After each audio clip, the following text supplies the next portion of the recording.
On a cherché comment produire la meilleure cure de probiotiques possible avec ces arguments de fraîcheur et d'assemblage de souches très pointus. On a trouvé le laboratoire et là on s'est dit comment on fait pour financer ce rêve, ce doux rêve du bien-être intestinal. Et on a eu l'idée de faire une campagne de crowdfunding sur Ulule. À ce moment-là, on négocie avec le laboratoire un petit délai en leur disant on va mener à bien une campagne Ulule et si ça réussit, on passera notre première commande sur cet assemblage. Donc, ils ont été OK pour nous accompagner.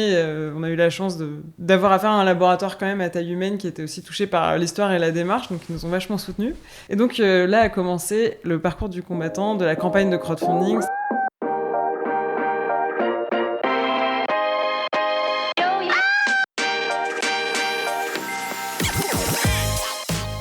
Bonjour et bienvenue parmi les Digital Doers, votre podcast source d'inspiration pour les acteurs de l'innovation. Ce programme est coproduit avec Comexposium pour l'événement incontournable qu'est le One-to-One Retail e-commerce de Monaco.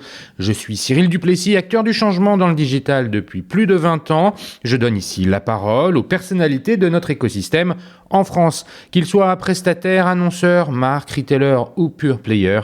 Ils sont des acteurs engagés dans leur business et l'innovation fait partie de leur quotidien. Source intarissable d'inspiration, je vous propose une conversation dynamique et sincère pour vous donner accès à leur retour d'expérience, leur vision et leur analyse sur les tendances et les perspectives marché. Depuis juillet 2019, les Digital Doers rassemblent des témoignages uniques et de grande qualité directement accessibles ici même, mais aussi sur les chaînes partenaires. En effet, je produis et anime des chaînes de podcast pour compte de tiers, c'est-à-dire pour des prestataires de services, du retail et du e-commerce. Le concept est simple, inviter un prospect à venir discuter de votre problématique avec un expert maison dans une conversation tripartite. Vous êtes intéressé? N'hésitez pas à me contacter directement sur le site lesdigitaldoers.com ou via LinkedIn. En attendant, je vous souhaite une bonne écoute, toujours sans coupure. Probiotiques, phytothérapie, micronutrition, tout le monde comprend que ces trois mots renvoient aux notions de santé et de bien-être. La santé, peut-être plus que jamais, est un sujet de préoccupation majeure pour beaucoup d'entre nous. Aujourd'hui, je vous invite à découvrir l'aventure entrepreneuriale passionnante autour d'une solution probiotique menée par deux jeunes femmes. J'ai donc le plaisir de recevoir deux invités, Anouk Leterrier et Lisa Soulois, les cofondatrices de Dijo, D-I-J-O, une DNVB lancée en 2019, autonome et autofinancée. Dijo vend des probiotiques 100% made in France pour apporter des éléments régulateurs aux problèmes digestifs. Plus que jamais, nous allons prendre le temps de comprendre ce marché, je vous l'avoue, qui m'était parfaitement inconnu jusqu'ici, et si vous êtes comme moi, vous vous en apercevrez très vite, c'est probablement tout un monde nouveau qui va se présenter à vous. Nous allons donc prendre le temps, avec nos invités, de bien définir ce qu'est un probiotique, quels problèmes il solutionne, avant de nous pencher sur le marché. Nous allons évidemment parler de la demande, et intuitivement, j'ai l'impression qu'il s'agit dans une grande majorité de femmes, mais également de l'offre, ou autrement dit, comment fabrique-t-on un probiotique ? Une fois le marché défini, nous nous attarderons sur la proposition de valeur de Dijo et à son histoire. Comment fait-on pour se lancer seul dans ce business? Quelles sont les étapes à passer? Comment crée-t-on une marque nouvelle? Enfin, et comme d'habitude, nous parlerons réseaux sociaux, acquisition, fidélisation, CRM, data, bref, relations clients. Quel est le programme chez Dijo? Mais avant de commencer, Lisa, Anouk, pourriez-vous vous présenter en quelques mots? Bonjour, merci de nous recevoir. Donc moi c'est Lisa. Voilà. Je suis la cofondatrice de Dijo. Avant de créer Dijo, donc j'ai suivi un parcours école de commerce et ensuite j'ai travaillé pendant 3 ans en marketing dans le domaine du sport et du bien-être. Et avec Anouk, qui est mon amie d'enfance, on s'est retrouvés autour de ce projet suite à une histoire personnelle que Anouk va vous raconter juste après. Oui, effectivement, Dijo, c'est pas une idée venue d'un coup, c'est vraiment venu d'un parcours. Puisque je suis tombée malade en 2018, on m'a diagnostiqué une maladie auto-immune de la thyroïde. Et à ce moment-là, c'est un petit peu le parcours du combattant pour être bien diagnostiqué. Et c'est là qu'arrive la découverte des probiotiques dans tout ce parcours du combattant et aussi la recherche d'alternatives naturelles, notamment aux traitements hormonaux. Alors, on va en venir, mais avant ça, toi aussi, tu as fait une école de commerce, Anouk? Oui, moi aussi, j'ai fait une école de commerce, j'ai fait l'ESCP et j'étais plutôt spécialisée en finance, donc rien à voir. Et tu as commencé à travailler dans la finance? Non.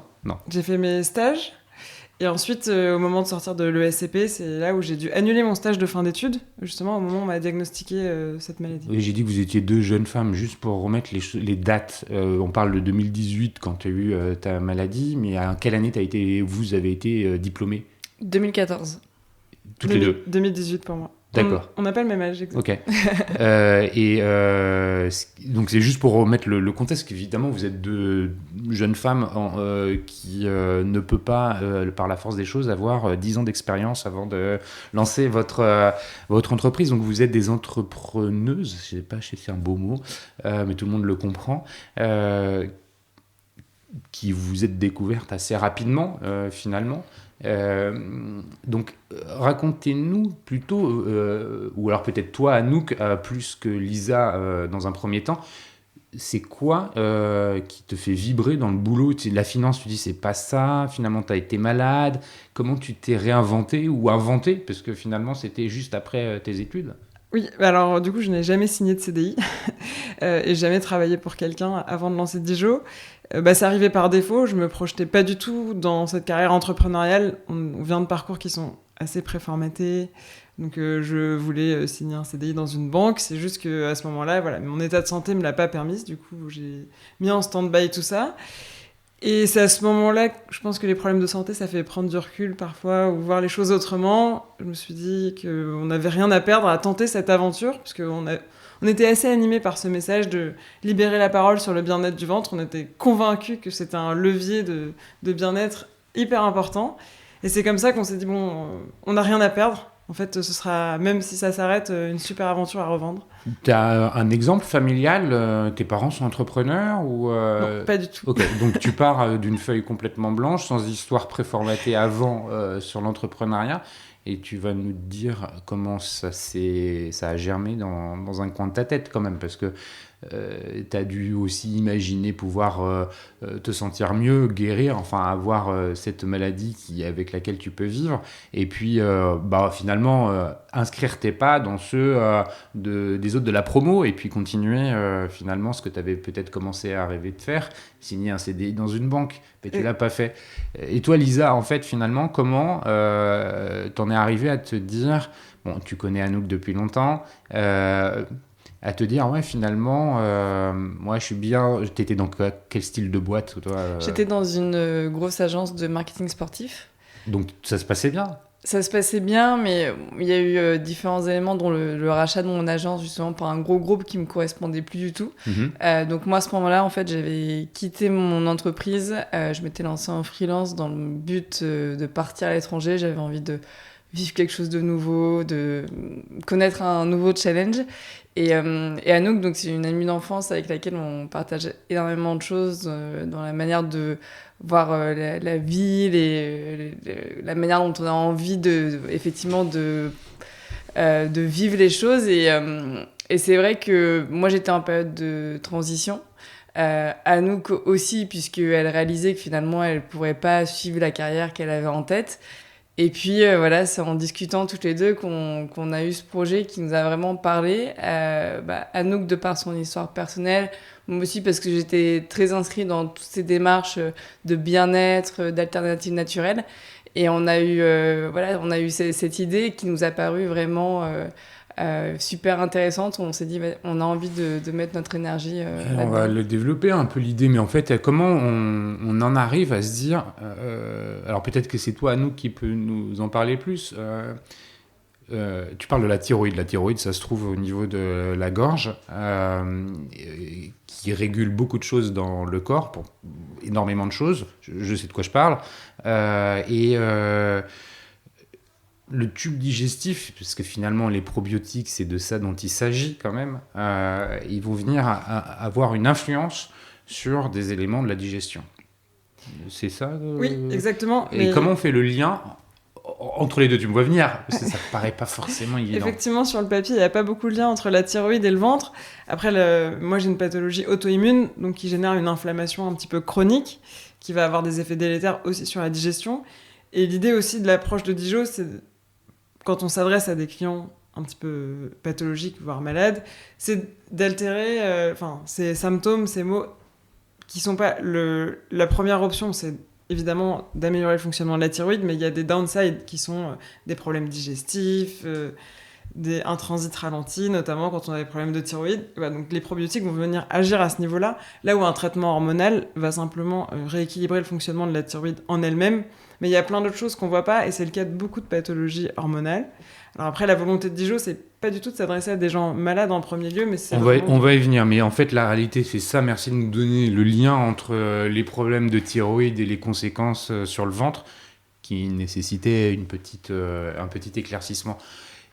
Donc, et avant qu'on ne parle de Dijon plus en détail, ça veut dire qu'un jour, tu as une discussion, enfin avec Lisa, peut-être des discussions vous arrivez à un moment où vous dites ouais, il faut en fait tu trouves pas, Anouk, ce dont tu as besoin peut-être sur le marché ou de façon compliquée. Pourquoi on n'essaierait pas de commercialiser quelque chose? Comment on en arrive à se dire c'est quoi c'est le chemin? Comment on fait pour en arriver là? C'est comme ça que ça se passe, la réflexion? C'est comme ça que ça se passe. Alors, il y a un dîner, en l'occurrence, dans lequel on a parlé effectivement des heures de ce qu'on a envie de faire dans nos vies. Et parfois, on a besoin de parler de ça. Et Anouk était vraiment dans cette période où, effectivement, elle cherchait des solutions. C'était compliqué. Et on se disait, mais pourquoi ça n'existe pas? Alors qu'en fait, il y a un lien évident entre le ventre, la thyroïde et finalement tout le reste de la santé. On sait que le ventre, c'est le pilier de la santé. Pourquoi aujourd'hui les gens n'en ont pas conscience? Pourquoi on ne trouve pas de solution?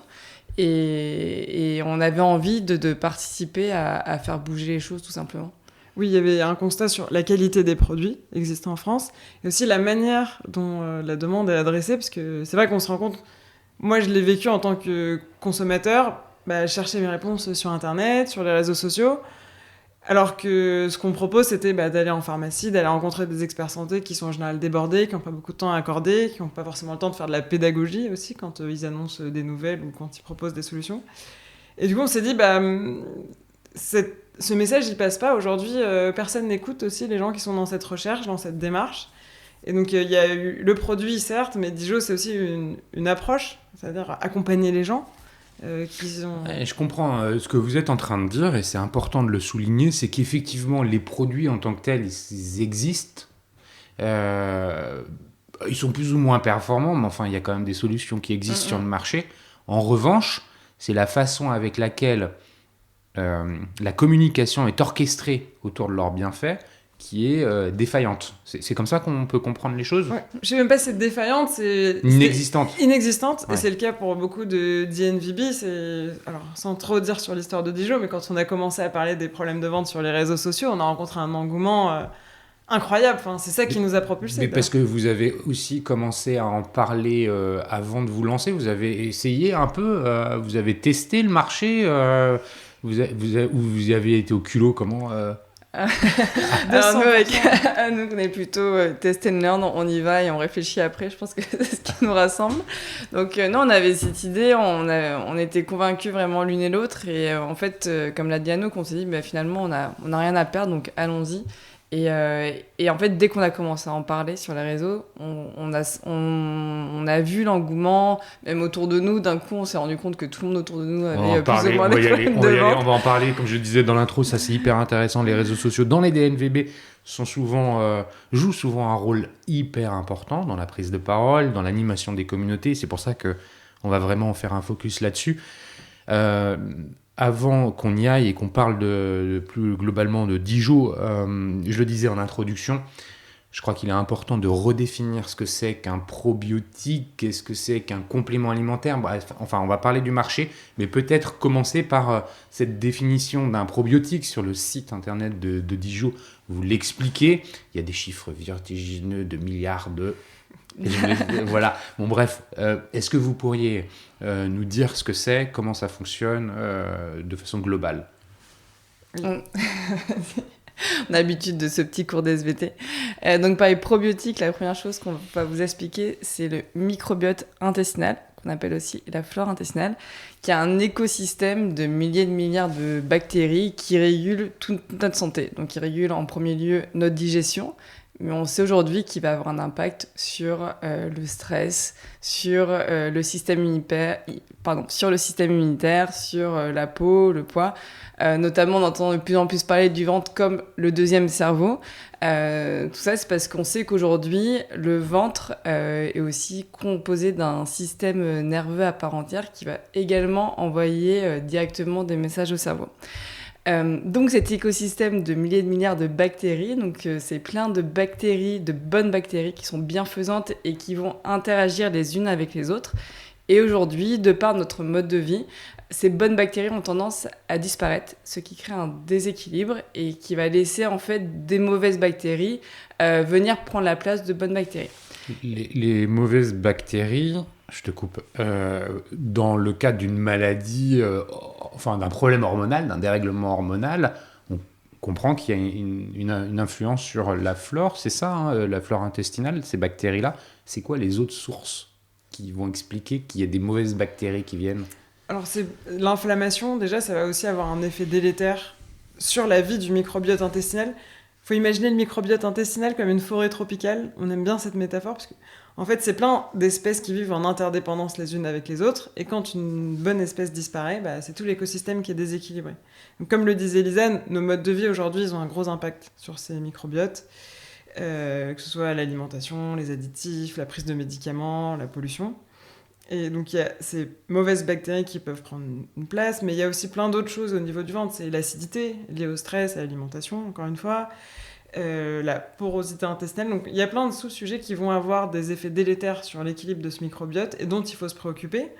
Alors, nous, on est rentré dans ces problèmes de ventre par la maladie auto-immune et l'inflammation, mais il y a plein d'autres choses qui peuvent impacter les microbiotes. Donc, comme le disait Lisa, il y a des choses endogènes et exogènes, et nos écosystèmes, nos environnements de vie ont un gros impact là-dessus. Donc ça, c'était vraiment du coup, pour revenir à ce que sont vraiment les probiotiques, c'est le fait de réintégrer ces bonnes bactéries pour soutenir nos microbiotes. C'est-à-dire ne pas se dire on attend que les bactéries disparaissent et d'avoir des symptômes qui arrivent. Parce qu'une fois qu'on a un microbiote déséquilibré, c'est un petit peu plus dur que de prendre le problème en amont et de se dire je soutiens en permanence ma flore intestinale pour avoir une santé digestive au top, ne pas laisser les mauvaises bactéries, les bactéries pathogènes s'installer. On peut jamais en mettre trop des bonnes. Non. Et c'est même, il n'y a aucune contre-indication aussi parce que ça passe pas dans le sang en fait, c'est des bactéries qui viennent vivre 3 jours, 3 semaines, 3 ans, puis après elles vont être évacuées. C'est vraiment autorégulé, c'est une forêt tropicale qui est autonome, c'est assez magique et on découvre récemment dans le monde scientifique la manière dont fonctionne ce microbiote. C'est seulement depuis les années 2000 qu'on a les moyens d'analyser le code ADN des bactéries. Donc jusque-là, c'était une relative boîte noire, en fait, le fonctionnement de ces différentes espèces. Donc là, ça commence à faire son chemin dans le monde scientifique, arriver au grand public, et c'est vraiment génial, parce qu'aujourd'hui, il y a plein de leviers. On se rend compte qu'on peut régler des pathologies sur le papier qui n'ont rien à voir avec le ventre, grâce à un rééquilibrage du microbiote, notamment un grand lien avec l'autisme, qui en fait... Beaucoup d'enfants autistes ont un microbiote déséquilibré, donc ils arrivent à faire des liens de cause à effet importants, insoupçonnés. D'accord.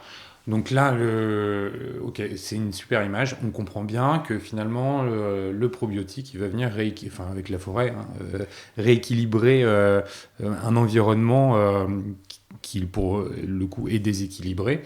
Et donc, il n'y a jamais trop de probiotiques. Au pire, ils sont évacués. Mais voilà, le ventre ne souffre pas. Les probiotiques, on le disait vite fait tout à l'heure, en fait, c'est quoi ? Une des composantes des compléments alimentaires ? C'est quoi ce marché ? Comment, en fait, on définit finalement l'offre, puisqu'on est dessus, avant qu'on ne parle de la demande comment ça s'organise comment elle est organisée, l'offre ? Alors, c'est vrai que les probiotiques, aujourd'hui, c'est un petit peu identifié comme quelque chose de complètement à part, de par son nom. Et effectivement, on a l'habitude du mot complément alimentaire. Les probiotiques, on l'entend depuis un petit peu moins d'années. Mais effectivement, les probiotiques, on peut le qualifier comme une sorte de complément alimentaire, puisque c'est quelque chose qui va venir en plus, justement, d'une bonne alimentation pour nous aider à nous sentir mieux et pour nous aider à réguler certains symptômes, dont les problèmes digestifs. Donc nous, on s'inscrit vraiment dans cet écosystème de compléments alimentaires qui justement vont permettre aux personnes de se tourner vers des alternatives naturelles pour se sentir mieux au quotidien et notamment pour s'inscrire aussi dans une démarche préventive. C'est vrai que quand on a lancé Dijo, ce qui nous a motivés, c'est qu'on se rendait compte que finalement les personnes se tournaient vers les probiotiques une fois qu'elles avaient des problèmes. C'est-à-dire qu'elles allaient en pharmacie en disant bah voilà, j'ai des problèmes de ventre, qu'est-ce que je peux avoir, et on leur donnait des probiotiques. Nous en fait on a envie de s'inscrire dans une démarche préventive, c'est-à-dire aujourd'hui, on sait il y a de nombreux facteurs qui viennent altérer le microbiote intestinal. Et donc, régulièrement, prenez soin de votre ventre, réintégrez ces bonnes bactéries pour justement ne pas tomber malade, pour ne pas avoir de problèmes de stress, de poids. Donc ça, c'est effectivement... Ce qui est vraiment différent par rapport à l'offre qui était existante quand nous, on est arrivé sur le marché, puisque les compléments alimentaires, c'était soit vendus en pharmacie, soit vendu dans quelques magasins bio, mais voilà, avec une connotation très alternative, entre guillemets, charbon, voilà, des choses un peu niches pour des gens très éduqués qui vont chercher des sujets très précis. Donc la pharmacie qui trust et qui a une approche très marketing du complément alimentaire, voilà, c'est les cures minceurs de compléments alimentaires, les cures pour renforcer le système immunitaire. Dans les compléments alimentaires, comment on les caractérise ? Là, vous l'avez caractérisé sur les probiotiques. C'est quoi, de façon plus large, un complément alimentaire ? Alors, je ne suis pas client de ça. Aujourd'hui, il y a différentes galéniques, mais c'est principalement sous forme de gélules. Maintenant, on voit des sticks ou des liquides. Mais globalement, ce qui différencie d'un produit médical, c'est de ne pas avoir d'ordonnance pour acheter... Et ça nous permet de ce complément alimentaire, d'aller renforcer ou éviter une carence en quoi ? En vitamines, Oui. Après, c'est très très large. Ça peut être effectivement des vitamines, ça peut être des actifs précis pour avoir une plus belle peau, pour avoir des cheveux plus brillants. Enfin, après, les objectifs sont vraiment hyper diversifiés. Des neurones plus performants. Exactement, tout y est. Et les vitamines en font partie. Donc après, effectivement, ça peut être naturel ou pas naturel. Ça ne définit pas forcément un complément alimentaire, mais c'est quelque chose qu'on va prendre en substitution pour aller chercher effectivement certains bienfaits. Donc ça, c'est l'offre en fait, ce qui existe et qui aujourd'hui est distribué principalement en pharmacie et de temps en temps dans les magasins bio. Tu disais, Anouk, c'est ça Oui, c'était juste pour faire un petit overview du marché. Donc il y a les pharmacies dans lesquelles 90% des compléments alimentaires sont achetés. En France, il y a un petit peu Internet, notamment avec Amazon, et un petit peu les magasins bio. Ce qui est très différent du marché anglo-saxon, où là, la prise de compléments alimentaires est beaucoup plus inscrite dans les mœurs. Quand tu dis anglo-saxon, c'est vraiment anglo-saxon ou c'est américain ? C'est-à-dire que les Britanniques, ils font aussi... Les Britanniques, même en Afrique du Sud, ils sont quand même plus portés sur la consommation de compléments alimentaires, et d'ailleurs notamment de probiotiques. Nous, quand on a un peu benchmarké, on s'est rendu compte, même en Afrique du Sud, qu'il y avait beaucoup plus d'offres en termes de probiotiques. Ouais, très bien pour faire la transition vers les consommateurs, je le disais en introduction, a priori, j'ai envie de dire des consommatrices. Est-ce que je me trompe ? Est-ce que finalement, les compléments alimentaires sont beaucoup moins engendrés et c'est plus réparti entre hommes et femmes ? Est-ce que les probiotiques et les problèmes liés au ventre sont plutôt féminins ? C'est quoi le marché se structure comment en France ?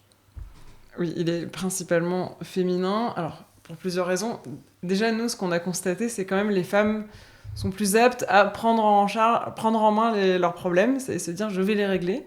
Là où les hommes, si c'est pas un gros souci, vont plutôt laisser traîner, mettre sous le tapis, jusqu'à ce que leurs femmes, en général, prennent le problème en main. Nous, on a beaucoup de clientes qui achètent pour leur mari. Alors c'est un peu cliché, mais c'est vraiment le cas. Donc nous, on a un message qui est mixte. Parce qu'on veut vraiment s'adresser autant aux hommes qu'aux femmes, mais effectivement le constat c'est que les femmes sont beaucoup plus sensibles déjà à une démarche de bien-être et d'autant plus au sujet du ventre, notamment parce qu'il y a un équilibre hormonal qui est plus fragile, on a des cycles, donc on est souvent plus dérangé au niveau du ventre. Donc effectivement, il y a cette réalité physiologique, biologique qui marque une différence entre un homme et une femme et qui explique des éléments de comportement différents. C'est comme ça qu'on Alors, peut à certains le dire. moments, par exemple, pendant la grossesse, c'est vrai que les probiotiques peuvent avoir vraiment leur importance. Mais après, effectivement, il y a des choses qui sont directement liées au système hormonal qui peut être effectivement... qui peut plus concerner les femmes. Mais de manière générale, les problèmes de ventre et les déséquilibres dont on parlait au début liés au mode de vie concernent les hommes et les femmes. Simplement, les hommes, comme le disait Anouk, s'en préoccupent beaucoup moins et vont de manière plus facile vivre avec au quotidien sans vraiment vouloir changer les choses. C'est vrai, donc on comprend que ça c'est une vérité qui a à mettre sur le marché français, peut-être européen dans une certaine mesure. Tu évoquais, Anouk, tout à l'heure, les anglo-saxons, en fait. Y a plus d'hommes là-bas qui consomment des probiotiques ou c'est encore très féminin ? Alors, je pense qu'il y a plus d'hommes parce que c'est plus inscrit dans les... Enfin, c'est un geste de consommation à part entière de prendre des compléments alimentaires, notamment par l'approche sportive. Alors, on a plus l'habitude de prendre des shakers de protéines. Aujourd'hui, en France, c'est un geste qui n'est pas du tout acquis, qui est encore très très niche, là où, voilà, soit en Australie, aux US, c'est quand même quelque chose de plus simple. Et nous, on a aussi une approche différente de la santé en France, très curative. C'est-à-dire qu'on va chez le médecin, on a des médicaments qui sont remboursés. Donc le pas entre aller acheter des médicaments à la pharmacie pour se soigner, il est beaucoup plus simple. Là où dans les pays anglo-saxons, on va plus être dans une démarche de bien-être pour éviter de tomber malade. Donc une approche préventive, ce qui est une démarche dans laquelle on s'inscrit un petit peu plus avec Dijon, effectivement, parce que notre message, c'est vraiment pas attendre d'avoir des problèmes pour s'en soucier et plutôt de se dire comment je fais pour être moi en mieux tous les jours. Ce marché du probiotique et globalement des compléments alimentaires, c'est un marché qui est en croissance. Comment il évolue ? Il y a des chiffres qui sont connus sur ce marché-là, en France ou ailleurs ? Alors, en France, en 2021, donc, le marché a connu 6% de croissance. Et aujourd'hui, il représente environ 2 milliards. D'accord, sur le marché français, avec une croissance de 6%. En 2021, oui. En 2021, je reviens sur les consommateurs, consommatrices. Est-ce qu'il y a une différence entre les lieux de vie ? Est-ce qu'on est plutôt sur des achats liés à des clients urbains ou on imagine, voilà, est-ce que c'est plutôt des jeunes ? Est-ce que c'est des moins jeunes ? Est-ce que c'est des CSP+, ou pas ? Enfin, comment on arrive à voir un peu qui finalement permet à ce marché d'exister et ces 2 milliards qui sont dépensés. Le marché, il a beaucoup évolué déjà en 3 ans. Il y a eu l'avant et l'après-Covid. Ouais. Donc là, c'est devenu beaucoup plus global d'être dans cette approche de bien-être, d'avoir un budget dédié à son bien-être. Parce que notamment pendant le Covid, on n'avait pas de restaurant, pas d'activité sportive, donc on a pu pas mal investir dans ces compléments alimentaires, dans l'alimentation, les gens cuisinaient eux-mêmes. Et donc tout ça pour dire, je me suis un petit peu éloignée de la question originelle, qui était... Désolée, j'ai un petit... C'est quoi la typologie des consommateurs, en fait ? Excusez-moi. Du coup, c'est vraiment urbain. Effectivement, on répond à un mode de vie très stressé, à 10 000 à l'heure. Notre client type, il va consommer beaucoup de salles de sport, acheter dans des magasins bio.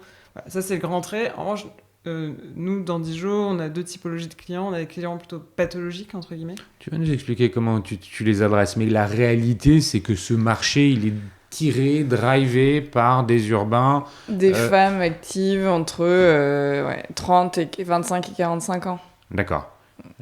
Qui sont effectivement dans cette démarche de tous les jours, prendre soin d'elles. Mais effectivement, c'est vrai qu'on se rend compte que nos clients se situent vraiment plutôt dans les villes, plutôt qu'effectivement en campagne, où c'est un geste, je pense que peut-être que les personnes en ont moins besoin aussi, parce qu'ils sont dans des environnements qui sont aussi plus riches en bonnes bactéries, au contact de la nature, au contact des animaux, avec justement des fruits et légumes qui vont être aussi mieux, qui vont être meilleurs, plus sains, exactement.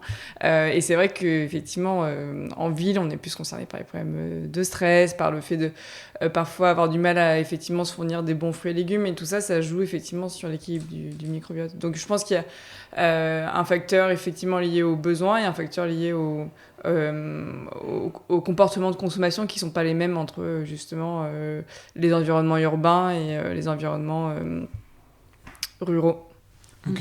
Bon, bah, merci pour ces éléments de compréhension du marché. Là, on a bien compris ce que c'était qu'un probiotique et puis finalement comment s'organise l'offre et la demande. Justement, sur l'offre, on va parler de Dijon. Et comment vous faites, vous, pour l'adresser? Anouk, tu nous as donné des éléments de compréhension sur la façon avec laquelle vous vouliez expliquer finalement ce qu'étaient les probiotiques, les bénéfices des probiotiques pour les consommateurs en général, qui sont souvent des consommatrices. J'aimerais bien qu'on commence par spontanément, ce que j'ai envie de dire, le produit. En fait, parce qu'avant de le commercialiser, il faut quand même l'avoir. Je l'ai dit vite fait, c'est du Made in France. Comment on fait pour faire fabriquer ça? Où est-ce que c'est fabriqué? De quoi? Comment c'est fabriqué? Avant de parler d'autre chose, comment on le distribue et voilà. Quand vous vous êtes dit, allez bingo, on se tape dans la main, on va lancer Dijon. La première des questions que vous avez dû vous poser, c'est ouais, mais qu'est-ce que je vends? Oui, effectivement. Alors c'est assez simple, je vous casse le mythe d'entrée, mais effectivement, il y a élaborer la composition de son produit et ensuite le faire fabriquer. Aujourd'hui, il y a un marché en France le marché des laboratoires façonniers, parce que originellement, on pouvait fabriquer ces compléments alimentaires à l'arrière-boutique d'une pharmacie, ça a été interdit il y a quelques années. Du coup, depuis, c'est développé une offre de laboratoires en fait qui sont experts là-dedans et qui font plein de cures de compléments alimentaires, donc pas des produits médicaux, enfin pas de médicaments, mais des compléments alimentaires. Donc nous, on a d'abord travaillé sur la composition, on s'est fait accompagner de pharmaciens, d'experts santé, un ingénieur en biochimie, qui nous a aidé à avoir la meilleure composition possible. Ça consiste pour les probiotiques à avoir un maximum de souches, et des souches résistantes, qui vont bien s'adapter pendant ce grand parcours du combattant qui est de passer notre tube digestif. Et ensuite, il y a le fait de donner un cahier des charges, d'avoir cette production. Donc nous, on a juste le sourcing d'acheter les souches et ensuite de travailler avec le laboratoire façonnier pour l'assemblage. Donc c'est comme ça qu'on a démarré, mais c'était pas le plus gros obstacle, entre guillemets, du projet. Petite question, quand je t'entends parler, un probiotique, ça se présente sous quelle forme? C'est une gélule. C'est une gélule. Non, mais c'est-à-dire qu'il n'y a pas la notion de goût. Non. Voilà. Effectivement. Alors, c'est un avantage et un inconvénient. Il y a des compléments alimentaires qui peuvent avoir ces sujets-là de goût. Là, il n'y a pas. Effectivement. D'ailleurs, on n'en a pas parlé sur le marché, mais la grande tendance des gummies. Des gummies. Alors, c'est un petit sous forme de bonbons, des petites gommes gélifiées qui sont vendues, soi-disant, avec des vertus, beauté, peau, énergie, qui ciblent notamment les jeunes et qui sont une grande révolution là, sur le marché des compléments alimentaires. C'était juste pour boucler. Mais voilà, il y a beaucoup d'innovations, notamment en termes de galénique. Et nous, pour l'instant, on est cantonné aux gélules. Alors là, c'est vraiment par aspect qualitatif, parce que ça protège les bactéries pour qu'elles traversent les parties les plus acides, notamment l'estomac. Donc on a des gélules gastro-résistantes, c'est-à-dire qu'elles s'ouvrent une fois qu'elles arrivent dans les intestins. D'accord. Ok, ça c'est effectivement une notion qu'il faut bien percevoir. Et j'avais une question qui m'échappe, parce que en fait je ne m'attendais pas à ce que tu me dises qu'effectivement les gélules puissent résister si longtemps. Quand on fabrique la question va me revenir. Quand on fabrique des probiotiques, est-ce qu'il faut les tester? Est-ce qu'il faut comment on obtient finalement, comment on sait que le produit est fini? Alors déjà, effectivement, les bactéries qui sont sélectionnées, les souches qui sont effectivement les espèces de bactéries, sont des espèces qui ont déjà été testées, approuvées. Donc nous, à partir de là, notre rôle, ça va être justement d'aller chercher la meilleure formule. Comment on associe telle souche avec telle souche, qu'est-ce qui va avoir le plus de vertus. Et en fait, c'est des souches qui sont déjà ensemble au niveau du microbiote intestinal, donc on n'a pas besoin de les tester ensemble. C'est pas comme des actifs qu'on va mettre dans un produit cosmétique. Il faut qu'on voit comment ils réagissent les uns avec les autres. Nous, on remet ensemble des éléments naturels qui sont déjà ensemble. Donc le travail il va se faire en fait en amont, d'aller sélectionner ces souches-là, de les certifier, d'aller les tester, parce qu'il faut aussi des souches qui soient assez résistantes pour justement survivre à tout ce process de fabrication.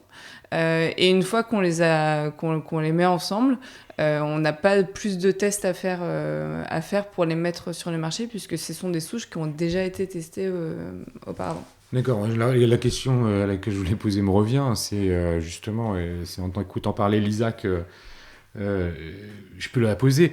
C'est, tu parles d'organisme, c'est vivant. Exactement. Est-ce qu'il y a une notion de péremption? Est-ce qu'il y a, tu évoquais tout à l'heure la conservation, passer finalement le tube digestif pour arriver aux intestins sans que la gélule soit détériorée. Il y a cette notion de vivant. Alors comment on fait? Est-ce que c'est pas un médicament? Alors là, c'est bien sûr pas un médicament, mais un médicament, c'est pas vivant. Ce sont des molécules. Une vitamine, c'est pas vivant. Ce sont des molécules. Là, on est sur des micro-organismes, donc du vivant. Et comment on fait pour... est-ce qu'il faut garder une fraîcheur? Enfin, tu vois, est-ce qu'il y a un sujet de conservation Alors oui, il y a vraiment un sujet de conservation, et avec Anouk, on a vraiment justement sélectionné notre laboratoire en étant très regardante sur leur process de fabrication, où est-ce qu'ils sourçaient la matière première, où est-ce que c'était mis en gélule. Nous, en fait, on fait tout au même endroit, ce qui nous permet justement... Du côté d'Angers. Effectivement, en France, c'était très important aussi, ce qui nous permet vraiment de garantir la fraîcheur des micro-organismes vivants. On s'est rendu compte qu'en fait, en pharmacie, ces micro-organismes vivants, finalement, c'était un petit peu le parcours du combattant. Ils étaient déjà apportés à un laboratoire Faucinet, puis mis en gélule dans un autre laboratoire, et finalement, au moment où c'était consommé par le consommateur, c'était déjà des produits qui avaient été fabriqués 1 an auparavant. Alors, les probiotiques ont une DLUO de 2 ans, mais voilà, il faut savoir que déjà au bout de 1 an, on a une partie des bonnes bactéries qui sont présentes à l'intérieur qui vont en fait être mortes et donc ne plus être efficaces. Donc nous, en fait, on a... Il n'y a pas de côté dangereux, non, mais c'est juste inefficace. Voilà. Et du coup, nous, on a vraiment travaillé toute cette chaîne de production. On a supprimé tous les intermédiaires. Et aujourd'hui, on se réapprovisionne en petite quantité pour faire en sorte que nos clients consomment des probiotiques qui sont fabriqués dans les 6 derniers mois. Merci pour ces précisions. Donc en fait, on a compris que vous aviez trouvé ce laboratoire, vous nous avez expliqué comment ça fonctionnait. Ça y est, vous avez le produit, on est en 2019 maintenant. Quelque part, il faut un peu le commercialiser. Alors effectivement, vous avez commencé à me le dire, Lisa, tout à l'heure, que... c'est un peu test and learn, on essaye et on réfléchit après, mais enfin je pense qu'il y a quand même de la réflexion en parallèle de l'action. Vous l'avez évoqué, comment vous faites les réseaux sociaux pour vendre, enfin comment ça se passe? Parce qu'il y a derrière, il y a la logistique, et puis il y a un site internet, et puis il faut payer, donc il faut un système de paiement, il faut aller voir la banque, ouvrir le truc, et puis les fonds là-dedans, comment ça fonctionne, parce il y a un moment, il faut bien un petit peu d'argent. Exactement. Enfin, tout ça, c'est les questions qui arrivent en même temps, probablement, auxquelles il faut commencer à répondre. Alors, c'est pas magique, créer une boîte. Non, c'est pas magique, non, ça demande beaucoup de travail. Donc nous, on a fait ce constat, on a cherché comment produire la meilleure cure de probiotiques possible avec ces arguments de fraîcheur et d'assemblage de souches très pointus. On a trouvé le laboratoire, et là on s'est dit comment on fait pour financer ce doux rêve du bien-être intestinal. Et on a eu l'idée de faire une campagne de crowdfunding sur Ulule. Et donc, à ce moment-là, on négocie avec le laboratoire un petit délai en leur disant on va mener à bien une campagne Ulule, et si ça réussit, on passera notre première commande sur cet assemblage. Donc, ils ont été OK pour nous accompagner. On a eu la chance d'avoir affaire à un laboratoire quand même à taille humaine qui était aussi touché par l'histoire et la démarche, donc ils nous ont vachement soutenus. Ça, c'était vraiment génial. Et donc là a commencé le parcours du combattant de la campagne de crowdfunding, c'est-à-dire... créer une vidéo avec un message, parce que à l'époque, c'était quand même pas très commun, les probiotiques, ça n'avait pas le vent en poupe comme aujourd'hui.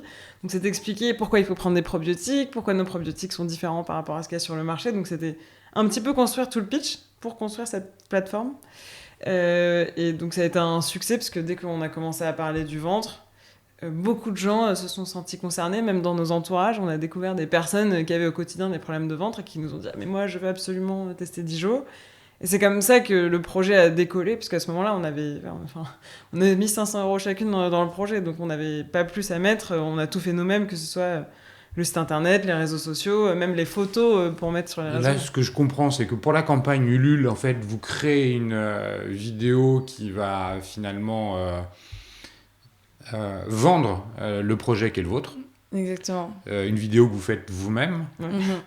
avec les téléphones, une caméra. Avec un étudiant effectivement en école, le père d'Anouk aussi qui a participé activement. On a nos frères, tout le monde a participé. On a mis tout le monde à contribution.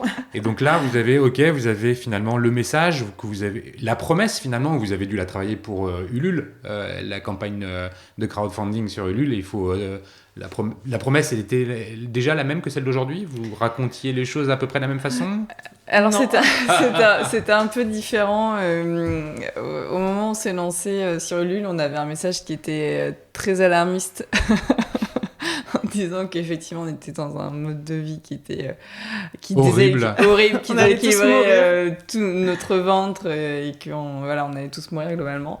Et effectivement on a fait évoluer le message parce que les gens nous disaient mais je comprends pas, moi j'ai pas de problème, du coup je ne prends pas de probiotiques. Et on disait ah mais non les probiotiques c'est bon pour tout le monde. Et du coup c'est vrai que vous avez retravaillé la promesse et le discours après, mais sur le moment vous avez été un peu alarmiste. Ça a fonctionné, non? Ça a fonctionné, et surtout comme le disait Anouk, c'est un message qui a parlé à tout le monde. En fait on s'est rendu compte que les gens étaient concernés par des problèmes de ventre et qui ne savaient pas comment les régler et qui n'en parlaient pas parce qu'en fait c'est un sujet qui est tabou, on n'aime pas en parler et du coup on reste un petit peu comme ça sans solution. Et là vous avez levé combien? 10 000 €. Avec ces 10 000 € vous lancez une première production. Exactement. Pour livrer combien de clients? On a livré 300 clients. 300 clients. Et vous commercialisez ça dans un premier temps au travers de la plateforme d'Ulule. Oui, en fait, un système de précommande. Voilà. Donc la campagne a eu lieu en mars et on a livré nos clients en juin, au moment de la sortie du site internet. Une fois que vous avez fait ça, c'est-à-dire que vous avez finalement compris qu'il y avait un peu de demande, qu'il y avait une traction, qu'il y avait c'est quoi l'étape d'après?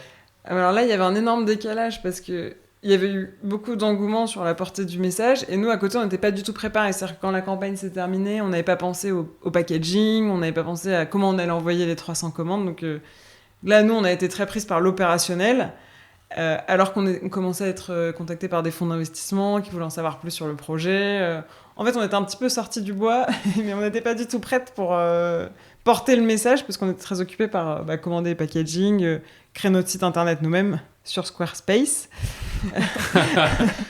Alors ça nous fait rire, il faut que vous compreniez pourquoi ça nous fait rire, parce qu'avant l'enregistrement, on a évoqué les solutions et finalement cette première solution n'était pas celle qui est opérationnelle aujourd'hui et que vous en avez un peu bavé avec cette solution. Donc oui, on va pas faire de la contre-pub. Aujourd'hui, c'est sur Shopify, pardon. C'est lundi matin. Hein. Voilà, c'est lundi matin. Donc, pour revenir sur le côté opérationnel, vous avez dû mettre en place un front, des moyens de paiement, le packaging, un logisticien. Mm-hmm. Comment, en fait, le laboratoire, il expédie? C'est vous qui expédiez? Comment ça marche? Alors au début, on faisait des colis nous-mêmes pendant les 6 premiers mois. Ça a duré 6 mois. Comme l'a dit Anouk, en fait, on était autofinancé. Donc, l'argent qu'on avait, on remettait tout dans le marketing, dans les leviers de communication et de croissance. Et au début, on gérait nous-mêmes l'expédition. Ça nous a permis quelque chose de très important, c'est qu'on écrivait des mots personnalisés à chacun de nos clients. Et on s'est rendu compte à quel point les clients étaient attachés à ça, attachés à la marque. Et ce côté humain, c'est vraiment quelque chose qu'on essaye de garder encore 3 ans après. Un mot personnalisé, c'est merci pour votre commande? Non, c'est un vrai mot personnalisé avec le prénom qu'on écrivait nous-mêmes à l'époque. Ouais, Donc on prenait tous les soirs, on écrivait pendant 2 heures. Chère Martine, merci beaucoup. Exactement, il y avait le prénom, pourquoi elle avait commandé, enfin il y avait 10 lignes. Et c'est pas scalable, ça. Non, mais du coup ça a duré 6 mois. Mais en fait, au début on l'a fait pour les clients, enfin les personnes qui avaient acheté sur Ulule. Puis on s'est dit, bon, bah, on va le garder parce que ça marche bien, les gens apprécient. Et en fait, ça a vraiment créé cette authenticité, ce côté humain. On se disait, bah, au fait, oui, c'est ça ce que les gens cherchent. Ils veulent de l'authenticité, ils en ont marre d'avoir des énormes marques sans savoir qui est derrière. Ils ont besoin de comprendre qu'il y a de l'humain, qui parle à des gens. Et on a vraiment gardé cette valeur, encore une fois, humaine et d'authenticité dans le développement de Dijon. Donc pendant les 6 premiers mois, on fait les colis nous-mêmes, on écrit les petits mots pendant 2 heures le soir. Et 6 mois après, on se dit, bon, bah là, c'est plus possible. Le Covid arrivé, il fallait se dépêcher. C'est plus possible. Et on a trouvé une solution logistique. Donc aujourd'hui, le laboratoire... C'est léger, c'est des produits qui s'envoient dans des enveloppes. Alors, dans des boîtes, il faut quand même un petit peu les protéger. Et puis, ça rentre pas... Enfin, c'est un pilulier, donc ça rentre pas en format enveloppe. D'accord. Donc, mais c'est des petites boîtes en carton. On a étudié le format enveloppe, mais en fait, aujourd'hui, c'est très peu développé le suivi des envois par enveloppe. Du coup, de toute façon, cette solution était éliminée par défaut. Parce que nous, on a quand même besoin de suivre les colis pour savoir s'ils ont bien été livrés, pour pas qu'il y ait de litige client. Donc ça, c'est une solution qu'on avait exclue de toute façon dès le début. Donc là, ça ne rentre pas dans la boîte aux lettres ? Non. En plus. Et donc, on a trouvé cette solution logistique. Et aujourd'hui, le laboratoire envoie directement au logisticien. Et nous, notre site internet est connecté directement au logisticien. Et donc, et qui reçoit les commandes et il les expédie. Le packaging, c'est une notion importante dans vos produits. Ça raconte quoi, un packaging ? Alors, il y a l'unboxing. Déjà, donc, c'est la découverte du produit. On n'a jamais 2 fois l'occasion de faire une bonne première impression.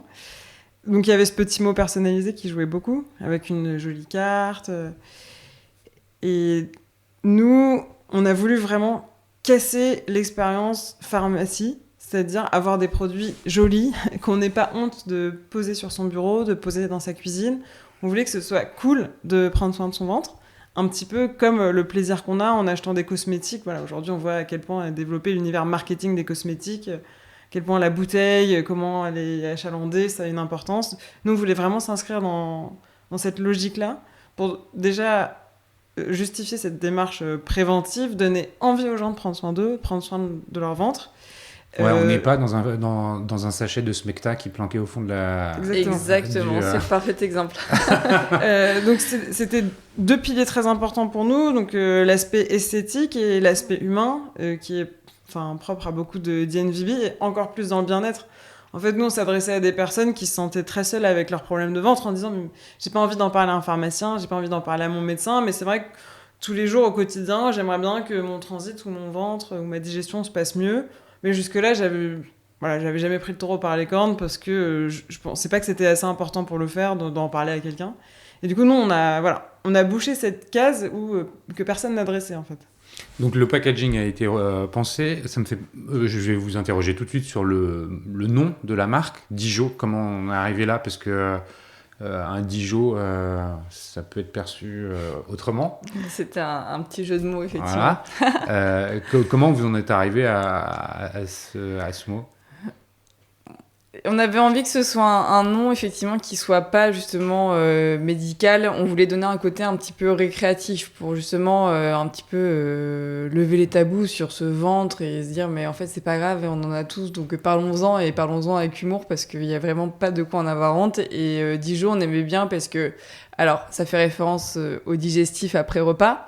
Et nous, notre message, c'est de dire alors Dijon, c'est pas un digestif, parce qu'effectivement le digestif, désolé, mais ça n'a aucune vertu digestive, c'est un mythe, mais ce sont vraiment des gélules pour améliorer votre digestion. Donc le message de base, c'était celui-là, et on trouvait que pour les personnes qui n'avaient pas forcément la référence, Dijon, c'était court, simple, ça nous laissait aussi, nous, la liberté derrière de développer d'autres choses qui n'étaient pas forcément définies au moment où on a lancé Dijon, c'est-à-dire que tout le monde nous demande une vision à 5 ans, la vérité, c'est qu'on se lance avec un produit en disant, bon, bah, on va voir, et puis ensuite, on verra ce que ça en dit et on changera sûrement de vision à ce moment-là. Et effectivement, c'était important pour nous d'avoir un nom qui soit facile à comprendre, qui soit rigolo et qui, derrière, nous bloque pas dans une case, justement, en fonction des développements produits qu'on a envie de faire. À l'époque, on avait espoir de toucher plus d'hommes avec ce jeu de mots. Exactement. Mais ça n'a pas marché. Ça n'a pas marché. On va parler justement du développement, mais pour les auditeurs, je vous invite effectivement à vous rendre sur le site de Dijo. Vous vous rendrez compte que la charte graphique fait beaucoup plus référence à un environnement de cosmétique qu'à un environnement de compléments alimentaires. C'est assez épuré, c'est plutôt noir, blanc, Neutre, beige, ouais. enfin c'est assez neutre. Encore une fois, c'était pour toucher les hommes. Donc il est vrai que le design me parle peut-être plus qu'il ne parle à une femme. Bon, la vérité c'est que il y a plus de femmes qui manifestent de l'intérêt pour vos produits et peut-être que les choses vont être amenées à évoluer. Aujourd'hui, vous êtes distribué exclusivement via votre site internet. Alors, non. On fait effectivement 90% de notre chiffre d'affaires, si ce n'est 95%, sur le site internet. C'est vraiment notre canal de distribution principal.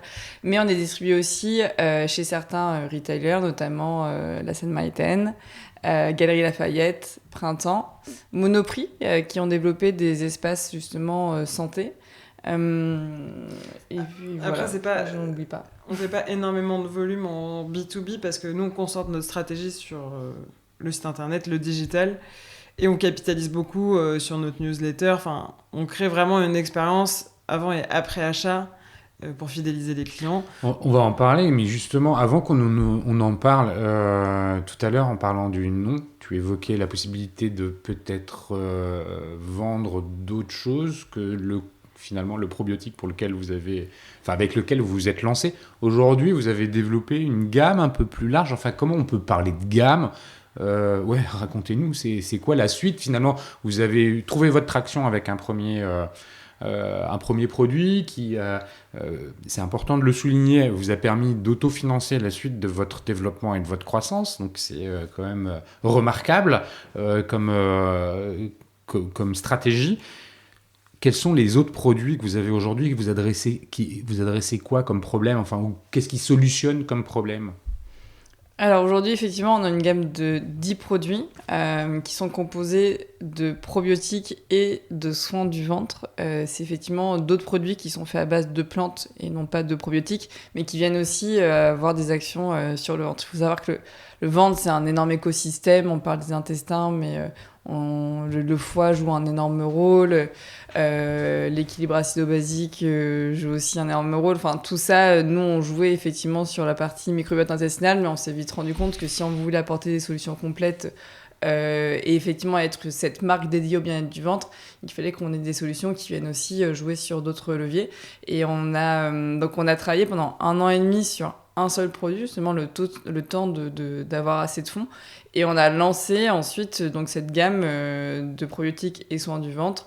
Et les soins du ventre vont venir en fait simplement compléter l'action des probiotiques, avec par exemple une action sur la détox du foie. On va pas rentrer dans les détails parce que c'est pas l'objet de ce podcast, mais c'était important pour nous d'avoir encore une fois une gamme qui puisse répondre à tous les enjeux, tous les besoins et tous les problèmes de ventre, et qui puisse correspondre à toutes les personnes qui étaient Là, en elle est recherche de complète, solutions. du coup, aujourd'hui, à peu près complète. À peu près complète, ouais. Et alors, comment vous commercialisez ça ? Est-ce que c'est des abonnements ? Est-ce qu'on achète quand on n'en a plus ? Comment on fait pour commercialiser ça ? Parce que tout à l'heure, tu le disais à nous qu'il faut que ce soit une habitude qui change avec finalement anticiper les problèmes plutôt que de les régler une fois qu'on y est confronté. Est-ce que ça a un impact sur la façon dont on commercialise ça ? Est-ce que vous avez des forfaits ? Non, alors nous, on n'est pas du tout dans l'abonnement ni dans les programmes de fidélité pour l'instant. C'est un sujet sur lequel on travaille, mais il faut savoir que c'est déjà en général des solutions assez complexes à mettre en place. Et je pense qu'on a déjà été dans la sensibilisation. C'est-à-dire que là, les 3 premières années de vie de Dijo, c'était inviter les gens à consommer pour la première fois. Et en général, ils étaient assez convaincus de par la qualité et l'accompagnement, parce qu'on explique vraiment aux gens que c'est pas une gélule magique, ça s'accompagne d'amélioration en termes d'hygiène de vie, notamment d'alimentation. Donc en général, au bout d'un mois, quand on fait un petit peu attention à son alimentation, qu'on prend des probiotiques et des soins du ventre si besoin, on voit vraiment des bénéfices. Donc c'est ça qui va donner envie d'y revenir et d'en prendre régulièrement. Et je fais juste une petite parenthèse sur la gamme, c'est aussi comme ça qu'on l'a pensé. Alors déjà parce qu'on était frustrés quand on accompagnait nos clients, quand ils avaient des problématiques un petit peu plus poussées qui nécessitaient autre chose, de les envoyer en pharmacie pour prendre de la glutamine ou de l'équilibre acido-basique. Donc on a vraiment construit la gamme comme ça et ça nous a aussi permis d'avoir des messages plus larges, d'adresser différentes problématiques et d'augmenter notre panier moyen. Donc ça a été le tournant pour Dijon en termes de développement. Ça a été le moment où on a élargi la gamme. Et c'est marrant parce que, pour la petite anecdote, quand on s'est lancé juste avec nos probiotiques, on a été approché par beaucoup de fonds d'investissement qui nous ont dit « Ah, les probiotiques, ça a le vent en poupe, c'est super développé aux US, tout le monde en prend. Comment vous allez décliner la gamme ? Il faudrait faire des probiotiques beauté, des probiotiques système immunitaire, des probiotiques intellect, je dis n'importe quoi. » Et à ce moment-là, on se dit « Mais c'est bizarre parce que ça correspond pas du tout au mécanisme, parce qu'en fait, les probiotiques, c'est soit on optimise le fonctionnement du microbiote avec une super cure, mais ça n'a pas de sens d'avoir une souche pour la beauté. Enfin, ça marche pas comme ça. C'est un écosystème, c'est un équilibre propre à chacun. Et du coup, à ce moment-là, on savait jamais répondre qu'est-ce que va être la gamme Dijon. On savait pas. On avait lancé ce produit probiotique parce qu'on était super convaincus des bienfaits. Et en fait, la gamme, on l'a construite vraiment avec nos retours clients pour les accompagner au mieux dans cette démarche de bien-être du ventre. Mais voilà, la première année, quand on se retrouvait devant des investisseurs, on n'était pas forcément dans une optique de le lever, mais ils nous contactaient, on répondait présent. Et à chaque fois, ils devaient se dire, mais je sais pas sur quelle planète elles vivent, elles sont complètement déconnectées. Mais on est très contente d'avoir pris ce temps pour développer cette gamme. Et aujourd'hui, la force de Dijon qui fait que les clients reviennent, c'est qu'on les accompagne énormément. C'est-à-dire qu'on va leur écrire 1 mois, 3 mois après, savoir comment ils vont. On va parler de comment la relation que vous nouez avec eux. Mais sur la commercialisation, ça veut dire que c'est quoi ? C'est combien de pilules, comment ça se vend, c'est un package, vous dites, voilà, c'est une cure pour 1 mois, 2 mois, ça se prend tous les jours. Comment on fait ? Comment parce que vous y avez réfléchi quand vous vous êtes lancé. Qu'est-ce qu'on achète ? Qu'est-ce qu'on va proposer aux clients d'acheter ? Alors, nous, effectivement, aujourd'hui, on propose des packs qui associent effectivement à la cure de probiotiques à un autre soin du ventre ou 2 autres soins du ventre pour justement avoir une action qui soit spécifique ou pour des profils spécifiques. On a aussi développé un diagnostic en ligne qui justement en tout 20-25 questions et ça permet vraiment d'orienter le client sur voilà quel est ton besoin aujourd'hui, quelle est ta priorité. Nous, on ne voulait pas justement que la personne se retrouve avec 10 gélules à prendre par jour, c'est pas du tout notre message. Par contre, on voulait l'aider à comprendre, aujourd'hui, la priorité, et pour que tout le reste est bien, c'est là-dessus qu'il faut agir. Donc, effectivement, on a développé ce diagnostic. Alors, à l'époque, on voulait le sortir en même temps que la gamme de produits. Et c'est vrai que ça nécessitait beaucoup de travail. On n'était encore que 2 à l'époque. Donc, on a sorti la gamme et 6 mois après, on a sorti le diagnostic qui permet justement d'orienter les clients dans le choix des produits. Donc nous on vend soit les produits à l'unité, soit les produits en pack. Une unité, c'est quoi ? C'est une cure. Alors une cure de probiotiques par exemple, ça dure 1 mois. D'accord. Les soins du ventre durent 25 jours. 1 mois, c'est tous les jours, on prend. Voilà, c'est 2 gélules tous les matins. 2 gélules tous les matins. Voilà. Et sur les produits phytothérapie, en général, c'est 2 gélules aussi. Et c'est une cure qui va durer 3 semaines. Mais effectivement, on est globalement sur des cures qui durent 1 mois. Les probiotiques, c'est le seul produit qu'on peut recommander en continu, comme on l'expliquait tout à l'heure. Les produits phytothérapie, c'est plutôt des produits à prendre sur des périodes effectivement de 3 semaines, à réétirer tous les 3-4 mois en fonction des besoins. Mais c'est pas recommandé d'en prendre en continu. C'est vraiment des actions spécifiques à un moment donné, mais c'est pas bénéfique d'en prendre tous les jours. C'est quoi l'ordre de grandeur là dans les prix ? Comment on positionne l'offre ? Est-ce que c'est un vrai budget ? Est-ce que vous êtes en dessous du marché, au-dessus du marché ? Parlons un peu argent. C'est très important. Parce que nous, on a un pricing qui est totalement différent de ce qu'on peut trouver en pharmacie. En pharmacie, on trouve des cures de probiotiques à autour de 15-20 euros. Nous, notre cure de probiotiques... Pour 1 mois. Pour 1 mois. Nous, elle est à 40 euros. En revanche, c'est là où on va faire les comptes d'apothicaire. Nous, on a 60 gélules, on a 14 milliards de bactéries par gélule. Voilà. Alors que si on va comparer une cure à 15 € en pharmacie, souvent on n'a que 30 gélules et en termes de milliards de bactéries, on passe pas les 10 milliards. Il y en a la moitié qui sont mortes. En plus. Donc au final, si on fait on est moins cher que les autres. Voilà, exactement. Mais c'est quand même un prix psychologique de faire une cure à 40 €. Aujourd'hui, c'est pas du tout dans les mœurs d'avoir ce budget à dépenser mensuellement déjà pour des compléments alimentaires, encore plus pour le bien-être du ventre. Après, nous, on n'avait pas le choix. C'est-à-dire que la qualité de nos produits nous obligeait à avoir ce pricing-là. Et en même temps, déjà, on n'avait pas le choix. Et en même temps, c'est aussi un gage de qualité. Les gens qui sont pas prêts à payer ce prix pour avoir les probiotiques de la meilleure qualité, on s'est dit, ce seront jamais nos clients. Donc, Donc ça, c'est le positionnement prix. Globalement, c'est 40 €. On retient ça pour une pour les probiotiques, Voilà. Le chiffre d'affaires, vous avez un exercice comptable qui est basé sur l'exercice civil au 31 décembre. Au 31 décembre. Donc en 2021, vous avez clos le 3e exercice. Deuxième exercice. Ouais. Et là, vous avez clos à quoi? C'est quoi le... Un peu plus d'1 million d'euros de chiffre d'affaires. Voilà, c'est vachement bien.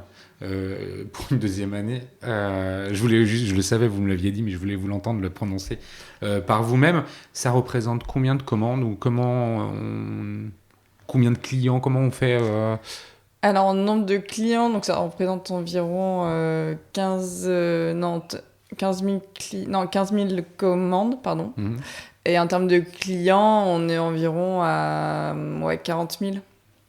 Au total, depuis le début. Au total, ouais. Ouais, d'accord. Donc j'imagine que vous êtes contente de ces premiers résultats, enfin que je trouve hyper encourageants. Tu le disais tout à l'heure, Lisa, vous étiez 2 à l'époque, ça sous-entend qu'aujourd'hui vous n'êtes plus que juste 2. Comment ça s'organise l'entreprise aujourd'hui? Alors, on recrute effectivement notre premier CDI qui est responsable de toutes les opérations de manière générale, qui est vraiment transverse sur tous les sujets, logistique, B2B. Et ensuite, on a effectivement des apprentis qui travaillent avec nous sur la partie R&D et sur la partie communication. Et nous, on s'est beaucoup structuré aussi avec des prestataires et des freelances parce qu'on a grandi pendant le Covid. Donc très compliqué d'embaucher à ce moment-là. Et ça nous a permis de nous entourer d'experts à chaque fois de leur domaine. Et je pense que ça a été une force qu'on a même sous-estimée au début, mais d'avoir l'expert du marketing sur Facebook, enfin des Facebook Ads, les experts pour l'influence sur Instagram. Parce qu'on a appris beaucoup, nous, on peut pas, quand on lance sa boîte, être l'expert du site internet, l'expert d'Instagram, l'expert de la logistique, donc on apprend beaucoup sur le tas. Et effectivement, nous, d'avoir beaucoup de prestats, on a beaucoup appris. Et après, on a souvent internalisé ces compétences, mais il y a eu une phase d'apprentissage via des prestataires et des freelances qui a été assez importante, et qui l'est toujours. Comment vous vous répartissiez? Vous êtes toutes les deux des couteaux suisses, et puis il y en a une qui ouvre... un outil à un moment, l'autre à un autre, c'est un peu comme ça qu'il faut le comprendre. C'est exactement comme ça qu'il faut le comprendre. On avait, au début, on cherchait vraiment comment se répartir les tâches, parce qu'effectivement, tout le monde nous posait cette question cruciale qui est, mais alors, vos profils sont pas vraiment complémentaires, à nous que tu fais la finance et toi Lisa le marketing. La vérité, c'est que pas du tout. En effet, chacune a ses sujets, mais globalement, on travaille toutes les deux sur tous les sujets. Ensuite, c'est plus par lead, une solution, un partenariat, et il y en a une ou l'autre qui va mener le projet. Mais c'est vrai que même pour nous au quotidien, je pense qu'on a besoin en fait de se parler, on a besoin de confronter nos idées, on a besoin d'interroger l'autre sur mais ok, toi tu le ferais comme ça aussi. Il y a un côté rassurant, et puis on a tellement le nez dedans tous les jours que d'être deux, on se garantit quand même, on a plus de chances de prendre la bonne décision. Et puis on travaille comme ça, on a un binôme, on aime travailler à deux. Je plains vraiment les entrepreneurs qui se lancent tout seuls, parce que c'est difficile, c'est les montagnes russes. Un jour on a l'impression que ça y est, tout va décoller, et puis le jour d'après on se dit mais qu'est-ce que je fais, ça n'a pas de sens. Donc voilà, aujourd'hui il n'y a pas vraiment de répartition des tâches, on a des leads sur l'ensemble des sujets, et c'est comme ça qu'on fonctionne. C'est quoi les prochaines étapes majeures du développement de Dijo? Est-ce que c'est accélérer finalement le développement sur votre marché domestique qui est la France? Est-ce que vous pensez et puis peut-être nouer des partenariats, plus de partenariats dans la distribution. Je vous mets ça sur la table, ou alors est-ce que c'est déjà l'international? Comment vous envisagez la suite de votre développement? Est-ce que vous avez envie de lever de l'argent ou pas? Parce que le sujet a été évoqué, d'investisseurs qui manifestaient un intérêt pour vous, ou est-ce que vous voulez continuer votre développement sur fonds propres? C'est quoi la suite? Alors, je pense qu'on va tenter de rester le plus longtemps possible indépendante, parce que c'est un modèle qu'on aime beaucoup, être seul maître à bord. On est attiré par l'international, mais là, on a vraiment besoin de renforcer notre positionnement encore sur le marché domestique. Et ça, pour nous, ça passe encore une fois par l'élargissement de la gamme. Ça a été vraiment un moteur, c'est ce qui nous a permis d'atteindre le million de chiffre d'affaires quand on est sorti des probiotiques et qu'on a fait les soins du ventre. Et là, on croit encore au message que l'élargissement de la gamme va nous amener. Donc, on regarde beaucoup le marché de la food, effectivement, qui est en lien direct avec la santé du ventre, parce que tous les jours, ce qu'on met dans notre ventre, ça a un impact via l'alimentation. Donc ça, la food, c'est quoi On peut peut-être tout vous dire aujourd'hui. On espère être réinvité pour en parler. Okay. Non, mais en effet, c'est de la food qui va être, qui va correspondre à la gamme existante, c'est-à-dire qu'on va répondre justement à comment prendre soin de son ventre, et c'est de la food qui va permettre d'optimiser encore plus la santé du ventre. Et pour être plus dans le quotidien des gens, parce que aujourd'hui, nos cures... Déjà, il n'y a pas d'expérience gustative, il n'y a pas d'expérience sensorielle, parce que c'est une gélule qu'on avale, et quand on n'est pas en cure, Dijo n'est plus dans le quotidien des gens. Alors, avoir une approche superfood ou food classique, c'est s'inscrire un petit peu plus dans le quotidien des gens, donc ça, c'est important aussi en tant que DNVB, en termes stratégiques. Et une fois ça nous permettra aussi plus d'asseoir ce message préventif, plus lifestyle, là où au début, on a quand même été perçu très médical en réponse à un problème de santé. Et ça, on essaye de s'en détacher un petit peu. On adresse effectivement ce message, mais pour élargir notre cercle de clients, on a besoin d'avoir un message plus lifestyle qui touche les personnes qui n'ont pas forcément de problème de ventre. Ça, c'est plus difficile pour nous. Et c'est pour ça qu'on veut élargir la gamme pour compléter cet objectif. Et quand on l'aura, je pense qu'on sera beaucoup plus à l'aise pour porter le message à l'international. Voilà, pour pas retomber dans l'écueil qu'on a eu, nous, au cours de ces premières années sur le marché français. C'est-à-dire de toucher que les gens qui ont des problèmes de ventre.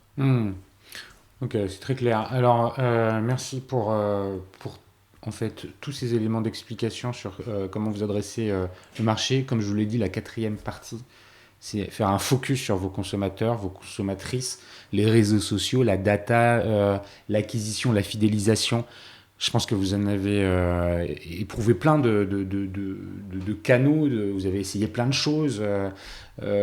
Qu'est-ce qui fonctionne? Comment aujourd'hui, c'est quoi l'état de l'art chez vous dans cette relation client? Parce que on a bien compris, la communauté joue un rôle très fort. Il y a des mots-clés qui ont été lâchés, influenceurs, communauté, retour client. Donc comment vous organisez les choses? Alors, nous, on est vraiment né, Dijo est vraiment né avec les réseaux sociaux. C'était vraiment, Instagram à l'époque, encore une fois, comme le disait nous, on n'avait pas vraiment de moyens, et on avait ce moyen qui était à notre disposition. On pouvait en faire ce qu'on voulait, ça ne nous coûtait rien. Et ça a été vraiment le principal canal d'acquisition de Dijo, c'était Instagram. Ça nous a aussi énormément porté pendant le Covid, puisque les gens étaient vraiment beaucoup sur les réseaux sociaux. Donc à cette époque-là, on misait vraiment sur Facebook et Instagram. Et ensuite, on a effectivement développé aussi toute la partie emailing, qui aujourd'hui représente effectivement 60% de notre chiffre d'affaires. C'est ce qui permet d'aller... Quand on envoie un email à la base, les 40 000 clients, c'est ça ouais. À peu près, qui sont en base, ça génère un fort chiffre d'affaires additionnel. Exactement. Et ça, on est très contente parce que le mailing, du coup, on n'est pas dépendant de Mark Zuckerberg ou autres acteurs pour envoyer nos mails. Bien sûr. Voilà, ça c'est propre à nous. Alors que là, on voit que le marché change beaucoup, notamment sur Instagram, TikTok. Les cartes sont souvent rebattues sur les réseaux sociaux. Donc déjà, nous, on a eu une approche où on voulait dépendre de personne. Diversifier nos canaux d'acquisition, c'est très important. Comme ça, quand on a un qui marche un peu moins, on peut mettre le coup d'accélérateur sur les autres. Donc Instagram, attends, sur les canaux d'acquisition, Insta, Facebook, alors l'emailing, tu as évoqué TikTok et Pinterest. D'accord. Et l'emailing, on a compris que ça fonctionnait très bien. Ouais, alors l'emailing, ça fonctionne très bien. Facebook, Instagram, c'est vraiment en train de changer. Effectivement, on a misé dessus pendant 2 ans et là, on se rend compte qu'on a de plus en plus de mal à justement... Vous faites du paid sur ces canaux? Oui, on fait du paid. Au début, on n'en faisait pas, mais effectivement, c'est hyper important d'en faire pour justement se faire connaître. Il n'y a pas de secret. Et en fait, aujourd'hui, on se rend compte qu'effectivement, comme le disait Anouk, tout change. Instagram, on a une espèce de sentiment que c'est saturé. On n'arrive plus à justement faire passer nos messages, on n'arrive plus à être aussi impactant qu'on l'était avant. Tu veux dire les coûts d'acquisition deviennent délirants? Exactement. Et on n'arrive plus à convertir comme on le faisait avant. Du coup, on cherche tous les jours, on teste des nouvelles choses et notamment on va aussi sur des nouveaux canaux, dont TikTok. Ça fait maintenant 6 mois. Donc, et comment vous faites sur TikTok? Vous filmez vous-même? Alors, un peu. On a essayé au début, puis là, on s'est rendu compte qu'on n'avait aucune valeur ajoutée.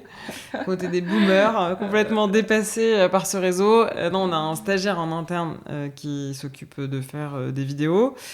Alors, nous, on le drive énormément sur la création du contenu, mais je pense qu'on n'est pas native de TikTok, Lisa et moi, donc les formats, c'est compliqué pour nous. En revanche, on essaye de lui faire passer les messages comme ce qu'on a fait sur Instagram.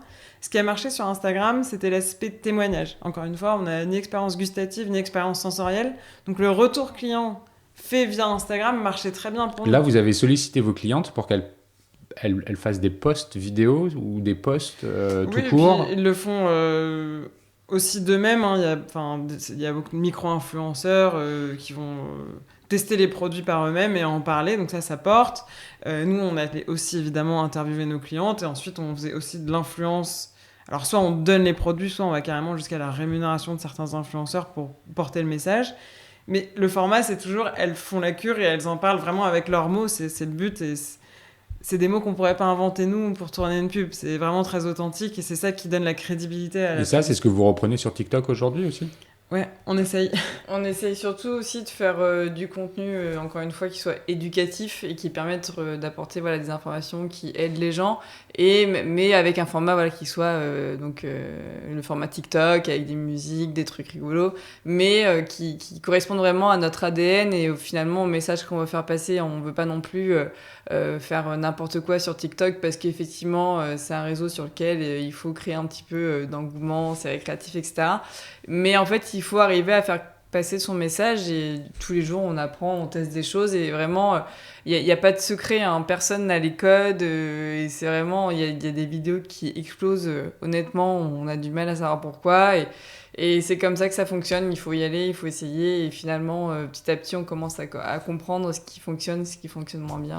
Les Google Ads, vous utilisez? Si, alors on en fait parce qu'il faut en faire, mais aujourd'hui, c'est vraiment pas notre levier principal. Ça coûte très cher parce qu'en Google Ads, on se confronte à des laboratoires pharmaceutiques qui ont des moyens démesurés pour se mettre sur le mot probiotique. En retargeting peut-être? Non, je sais pas. En retargeting et en notoriété, ça marche un petit peu, mais c'est vrai que nous... Il faut être présent de toute façon sur tout ça. Il faut faire tout. Même faire des posts LinkedIn toutes les semaines, c'est très important. Ça marche? Vous arrivez à avoir une transfo via LinkedIn? On voit pas la transfo et on ne traque pas, mais on se rend compte qu'en tout cas, en termes d'image de marque, ça nous porte vraiment. De justement transmettre ce qui se passe dans la société, les étapes aussi qu'on passe en termes de développement, on se rend compte que ça porte vraiment l'image de marque.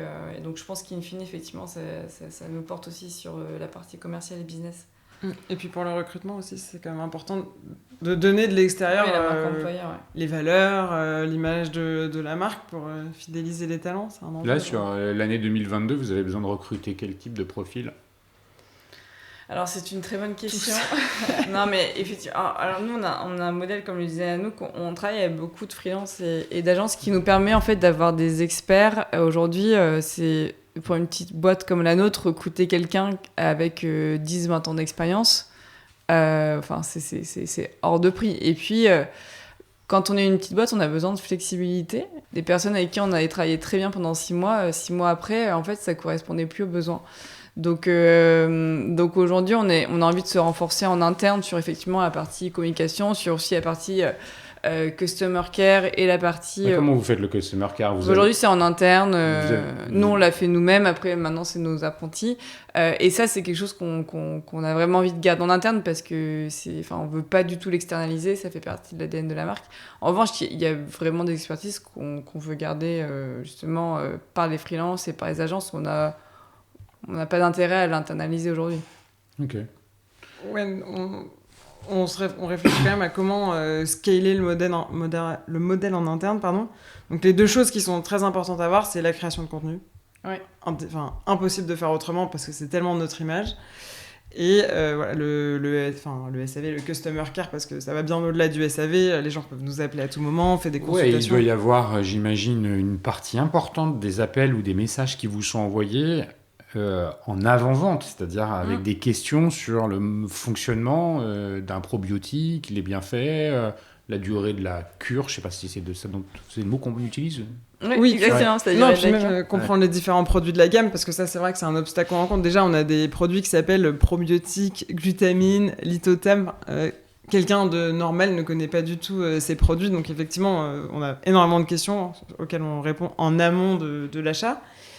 Mais je pense qu'aujourd'hui, c'est vraiment une force d'avoir cette interaction parce que ça rassure énormément les consommateurs, ça crée une relation très bienveillante, des clients aussi à notre égard, c'est-à-dire qu'ils ne vont pas nous sauter à la gorge s'ils n'ont pas les résultats escomptés au bout de 2 semaines de cure, ils vont nous écrire « j'ai pas vu les effets attendus, qu'est-ce que je peux faire pour améliorer ?» Du coup, ça crée vraiment une démarche très positive, ce qui fait qu'on a une communauté super engagée dont on est très proche, et ça, c'est aussi hyper gratifiant au quotidien parce qu'on sent qu'on leur fait du bien, on avance petit à petit parce qu'il n'y a pas de solution miracle, il n'y a pas de remède magique. Et du coup, c'est vrai que ça fait de nos clients aussi nos meilleurs ambassadeurs parce qu'ils comprennent la logique. Ils se disent c'est pas la cure pour laquelle j'ai vu une pub sur Instagram qui va changer ma vie. Ils comprennent que ça prend un peu de temps, qu'il faut changer d'autres choses. Et comme on a interagi avec eux, on les a éduqués. Et ça, c'est une énorme force parce qu'aujourd'hui, tous nos clients sont nos meilleurs ambassadeurs en fait.